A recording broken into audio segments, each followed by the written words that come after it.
আমি রোজা রাখি, আমি নামাজ পড়ি, আমি কোরআন তিলাওয়াত করি, আমি ঘুমাই, আমি মাদ্রাসায় যাই।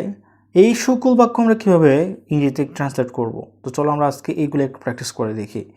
যেমন হচ্ছে কি আমি রোজা রাখি, এটা ইংলিশ কী হতে পারে? আই ফাস্ট, আমি রোজা রাখি। এখন আপনি যদি কাউকে কোয়েশ্চেন করতে চান যে তুমি কি রোজা রাখো, তাহলে এটা কীরকম হবে? আমরা জাস্ট ডু দিয়ে কোয়েশ্চেনটা করব। যেমন হচ্ছে কি ডু ইউ ফাস্ট, তুমি কি রোজা রাখো, তুমি কি রোজা রাখো। ওকে, কেউ বলতে পারে যে আমি রোজা রাখি না, তাহলে এটা কী হবে? I do not fast. আমরা বলবো যে এটা হচ্ছে negative sentence, I do not fast. Okay, এখন আমরা যদি বলি যে আমি নামাজ পড়ি, তাহলে এটা কী হবে? যে আই পারফর্ম প্রেয়ার। এখন আপনি কোন ওয়াক্তে নামাজ পড়ছেন সেটা যদি জাস্ট মেনশন করে দেন, তাহলে কিন্তু খুব সুন্দর করে হয়ে যায় না?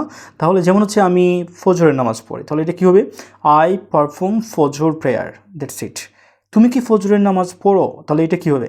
ডু ইউ পারফর্ম ফজর প্রেয়ার। এটা খুবই সুন্দরভাবে আমরা ইজিলি কিন্তু ট্রান্সলেট করতে পারি। তারপর হচ্ছে গিয়ে আমরা বলতে পারি যে তুমি মাদ্রাসায় যাও, তাহলে এটা কী হবে? ইউ গো টু মাদ্রাসা। ওকে, আমরা অনেকে হচ্ছে গিয়ে দারুল কিরাতে যাই এখন, না? এখন হচ্ছে গিয়ে দারুল কিরাতের সিজন চলতেছে, যেহেতু রমজান মাস, দ্যাটস ওয়াই আমরা বলতে পারি যে আমি দারুল কিরাতে যাই, তাহলে এটা কী হবে?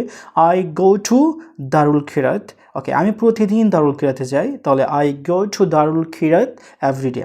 ঠিক আছে, আমরা খুব সুন্দর করে বলতে পারি। এখন হচ্ছে তোমার একটা ফ্রেন্ড হতে পারে, বা তোমার হচ্ছে কি কোনো কাজিন হতে পারে, যে হচ্ছে গিয়ে দারুল কিরাতে যায় না, তাকে তুমি কোয়েশ্চেন করলা যে তুমি কি দারুল কিরাতে যাও, জাস্ট প্রশ্ন করলা যে তুমি জানতে চাও যে সে কি দারুল কিরাতে যায় কি না। তাহলে এটা কোয়েশ্চেন কীরকম হবে? তাহলে do you go to Darul কিরাত, তুমি কি দারুল কিরাতে যাও, এটা কোয়েশ্চেন হতে পারে।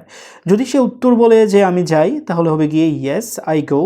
অথবা যদি বলে যে আমি যাই না, তাহলে সেটা কীরকম হবে? I don't go to Darul কিরাত। ওকে, তাহলে আমরা বুঝতে পারলাম যে কীভাবে আমি রোজা রাখি, আমি দারুল কিরাতে যাই, তারপর আমি নামাজ পড়ি, এইগুলো কীভাবে আমরা ট্রান্সলেট করবো ইংরেজিতে, এগুলো আমরা বুঝতে পেরেছি খুব ইজিলি, রাইট?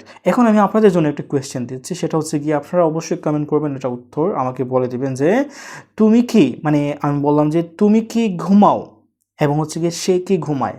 ঠিক আছে, তাহলে তুমি কি ঘুমাও এবং সে কি ঘুমায়, এই দুটো সেন্টেন্সের মধ্যে পার্থক্য কী এবং দুইটা সেন্টেন্সের ট্রান্সলেশন কী হবে ইংরেজিতে, সেটা অবশ্যই আপনারা কমেন্ট করবেন, আমি অবশ্যই দেখব। ঠিক আছে, তাহলে দেখা হচ্ছে নতুন।